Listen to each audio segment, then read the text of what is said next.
દર્શક મિત્રો, એક ભારત ન્યૂઝ મીડિયામાં આપનું હાર્દિક સ્વાગત છે। સાબરકાંઠા જિલ્લામાં આરટીઓ કર્મચારીઓ આજે અવિરત હડતાળ પર જતા અરજદારો વિલોય મોઢે પરત ફર્યા। લાયસન્સ, ગાડી નામફેર અને પાર્કિંગના કામ અર્થે આવેલા અરજદારો પરત ફરવા લાચાર બન્યા।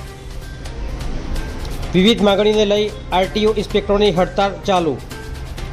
ઓફિસ પર હાજર રહી આરટીઓ ઇન્સ્પેક્ટરોએ અરજદારોને છાસ વિતરણ કરી પરત મોકલ્યા હતા। જ્યાં સીધી નિરાકરણ નહીં આવે ત્યાં સુધી હડતાળ રહેશે ચાલુ। અધિકારીઓની માંગણીઓ સરકાર દ્વારા નહીં સ્વીકારાય તો ગાંધી ચિંધ્યા માર્ગે ચાલવાની ચીમકી ઉચ્ચારી। ગુજરાતના આરટીઓ ઇન્સ્પેક્ટરોએ સરકાર સામે બાયો ચડાવી।